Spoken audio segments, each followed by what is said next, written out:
Alright, so we're going to be testing out some subs today in the 308. I'm going from 8.7 grains of tight group down to 7 grains with 190 ELDX. Let's go.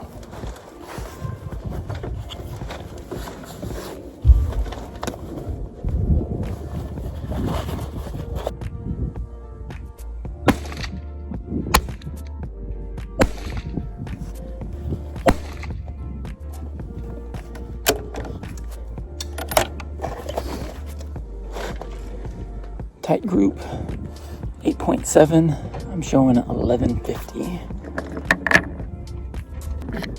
All right, next we've got tight group 8 grains.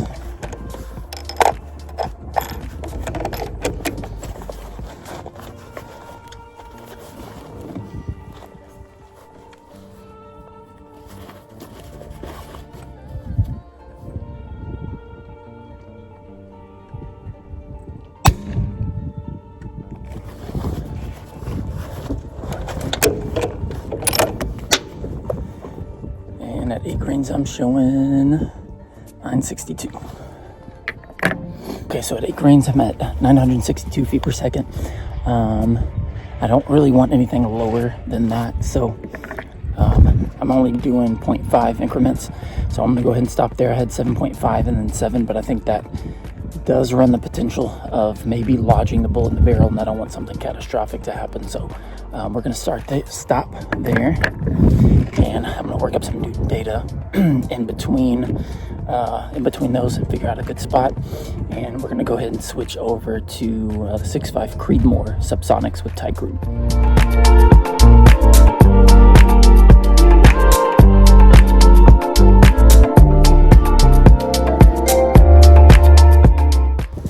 Alright, we're switching over to the Sig Cross.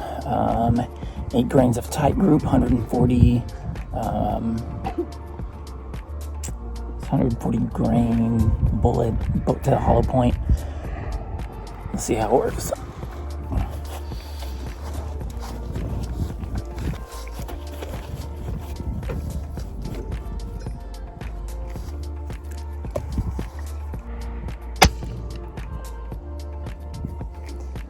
We are at 1143.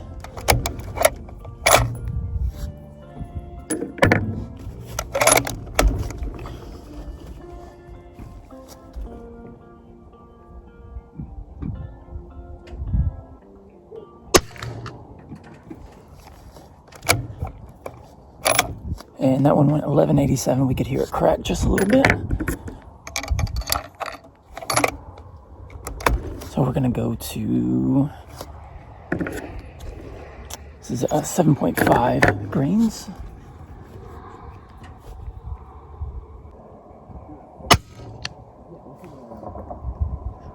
$11.02. That's exactly where I want to be.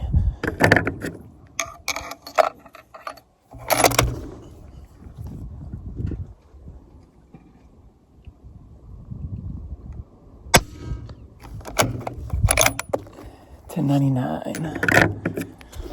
Okay, we're gonna go 7 grains of tight group.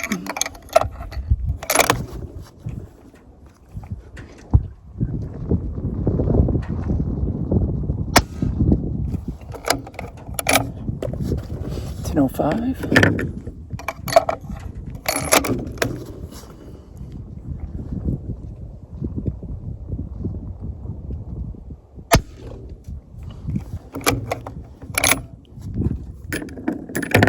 And $9.96.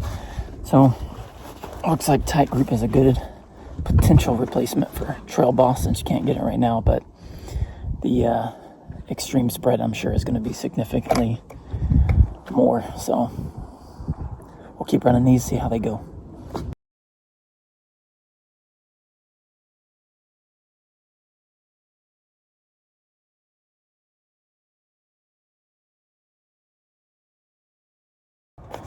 Alright, so we're going to go ahead and run an accuracy test on this, because I've actually never done that. So I'm going to take my trusty black ammo here. This is by Hornady. It's going to be 140 grain. Boat tail. Hollow point. What are these? Yep. 140 grain. And so I don't really have this sighted in. It's kind of somewhat sighted in at 50 yards for my subsonic rounds. So I know I'm gonna need to come up roughly 2.5 mils. So we're gonna go 1, 2, which, hey, that actually puts me at 0 on the turret. And we're gonna test the accuracy of this. This is the Sig Cross 16-inch barrel 6.5 Creedmoor.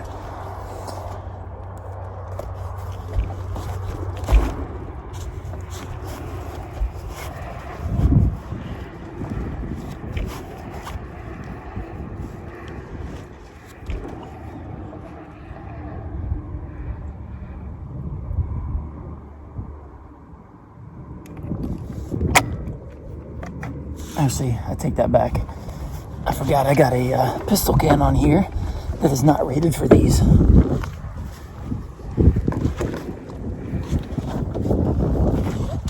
Alright, that's better. Definitely don't want to mess up the can. So we're going to go without a silencer. So I know it's going to throw it off a little bit. How much, I don't know, but I do have a brake on here. So let's go.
So here is the Sig Cross, if you're not familiar, 6.5 Creedmoor, 16-inch barrel. I am using the SWFA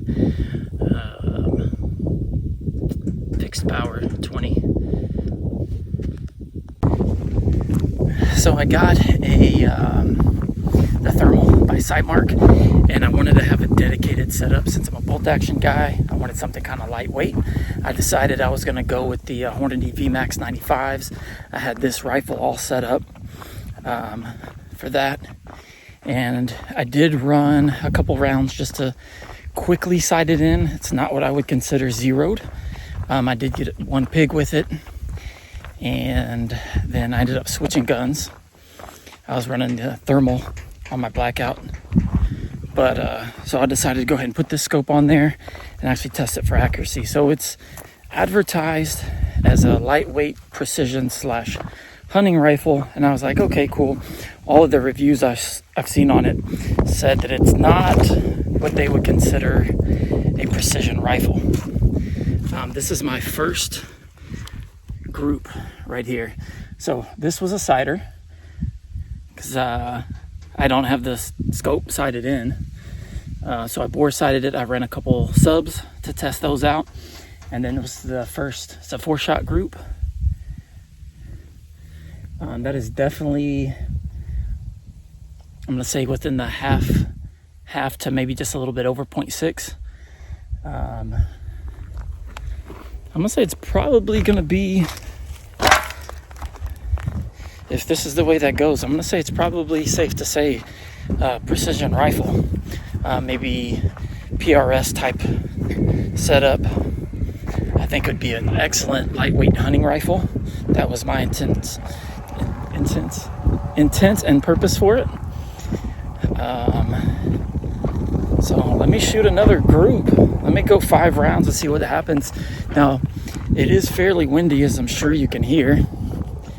I'm using the Magpul bipod, which for lightweight, I'm a fan of. Using it as a type of tool for other things, I'm a fan of. But as far as using it as a bipod for precision, it's not the way to go. It's pretty shaky.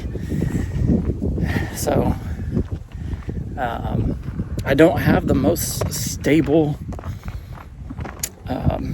position, and yet I'm able to do that. So I'm extremely happy with that. The other thing to keep in mind is 16-inch barrel. That's not really gonna matter on accuracy so much, but it's short, it's lightweight, and apparently it shoots badass. All right, let me get you guys set up so you can watch. Now, the only downside is my plan was coming out here to test out Subsonics. So I use my Silencer Co. I forgot what this is called. The Octane 45. So I talked to Silencer Co. and they said they don't recommend running it on 308, stuff like that, suppressed. However, it's worked really well. Haven't had any kind of issues. I've been doing this for a long time on my 300 Blackout. Because I'm doing my own load development, I don't see a reason why you can run it Subsonics with 300 Blackout. Any pistol caliber, you can run supers or subs. Why it wouldn't work using something like Tight Group, Trail Boss, running on 308 or Creedmoor. So it's been working out good. However, these are supersonic, and I don't want to jack my can up. So let's go ahead and do 5 more rounds. Just to give you the information, the blacks, Hornady Black 140s, these are running in a 16-inch barrel, 25.75.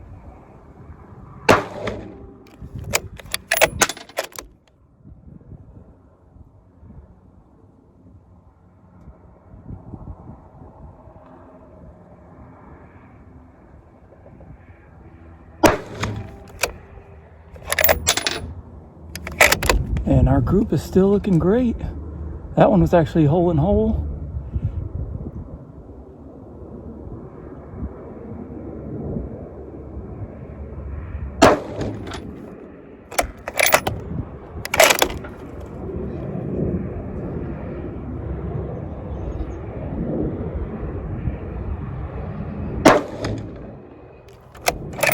That was the first one that just went out that wasn't hole in hole.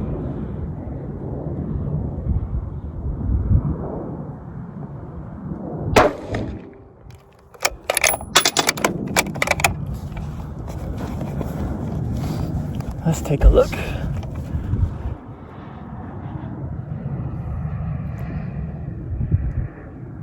So, quite literally, 3 bullets went into the exact same hole. I don't see any difference. I would almost guess I would have missed. The next one is touching, and it's just right below it. And then the next one is just to the right, about the size of the bullet. So, I'm going to say it's probably going to be good for precision. Definitely. What's up, guys? So I am actually recording this part of the video several days after the recording out at the range. I did want to give just a little bit of a warning. If you're interested in creating some subsonic rounds using calibers like a 308, 6.5 Creedmoor, I even made some for my 338 Lapua. So typically what I'm using is Trail Boss. Trail Boss is a powder that's basically shaped kind of like a donut. And so what it does is you get a very large case capacity. You're filling up a lot of that case with really just a little bit of powder. Trail Boss is the only powder that they make like it is. So it is done in such a way that it's safe to pretty much use in any type of caliber you would like to use it in. So what I'm doing is there is published data by Hodgen for 308. I think it's 8 grains with, I can't remember the bullet, and I'm using this data, and I'm kind of reflecting on pressures with that pressure, doing some math, trying to figure out to make sure that I'm doing this as safe as possible. Not only do I not want to injure myself, but not that would, I mean, that's probably the worst case, but it would be very devastating to, let's say, blow up a gun, and then even though I don't get injured, because they're extremely expensive. So I'm trying to do this as safe as possible. So I do want to give you that warning. If you decide to do this, please do it at your own risk. Check for published data and be very, very safe. So I do make a comment when I'm doing my 308s. I'm using 190 grain sub X's is what those are. And then I'm also in the 6.5 Creedmoor, I'm using 140 grain berries. So another thing that I want you guys to pay attention to, with these lower velocities, our gyroscopic stability factor goes way down. So ideally we want to be in the 1.5 area. For a long time, 1.4, it said it was safe, and it is, but 1.5 is really where you want to be at. And these are going to be based off of, one, for speed and the length of the bullet. So the shorter the bullet, the higher your gyroscopic stability factor goes. So typically in long range shooting, we want a very high BC bullet, and that's typically done by very pointy, but makes it very long. With subsonics, the opposite is true. We actually want a more blunt and a lower BC bullet, because typically that means it's going to be much shorter. And that is going to help our gyroscopic stability go up, and that's going to help the bullet not tumble, hit our suppressors, our silencers, anything like that. So definitely, if you're doing this, be extremely careful. I did want to mention one other thing. So as far as developing these rounds, from my understanding is you just be very careful, because you can get extremely high pressures with overfilling the case, but apparently you can get them underfilling the case. So I am using a pistol powder, which is tight group. There's published data for 308, but there's no published data for 6.5 Creedmoor. But because the cases were very similar, weights and everything, I looked at a bunch of other calibers and kind of looked at the pressures and everything to figure out what was safe where, and I figured this is going to be safe. But if there's too little powder that doesn't build enough pressure to get the bullet out, the bullet gets lodged. But it did create enough pressure, could be dangerous because the pressure spikes so much so that the gun could potentially blow up, is my understanding. So you're going to see in one of the videos, or in this video, I got down on the 308, I got down to 962 feet per second. I didn't want to go any lower than that for the risk of potentially damaging my weapon. So I did stop at that range, but I also don't want anything that low. But I also wanted to give you another tip while you're building these. So I'm starting high and going low. So I started out with the 308. I'm using 190 grain sub X's. So it's a subsonic bullet that's designed to expand, a hunting bullet designed to expand at those lower velocities. So I think it was 8.7 grains in the 308 of tight group was 1150, and then 8 grains was 962. So in order to get closer to where I want to be, instead of loading up a whole bunch of rounds and testing everything out, I do a pretty short load development process with this. I load one round and I just work my way down. So I'm doing a ladder test, but doing one round at a time. And then I'm kind of fine tuning it by, so if we take 1150 minus 968, we get 188 feet per second. Between 8 and 8.7, it's 7 grains. So I'm going to take that 188, I'm going to divide it by 7, and that gives me 26.8 feet per second difference. So roughly what that means is for every 1/10 of a grain, it's going to give a change of 26, let's call it 27 feet per second. So then what I'm going to do is I'm going to figure out where do I want to be, right? So really where I want to be, it's still a little bit warm outside. So I want to be in that 1080, 1090 when it's hot outside. I want to be as close to that 1080, 1090 as possible, because as it cools down, the velocity is going to drop. I don't want to do this the other way. I don't want it to be cold or cool and be in that 1080, 1090. And then in the summertime when it's 110, 120 degrees, now I'm getting over the velocities I want. I'm going to start getting where the bullet's going trans or trans or super, and it's going to start making the crack sound, which kind of defeats the whole purpose of this. I'm in the middle of developing loading the rounds now, so that's kind of the process that I'm going through. But again, please, if you're going to be doing this, be very, very careful.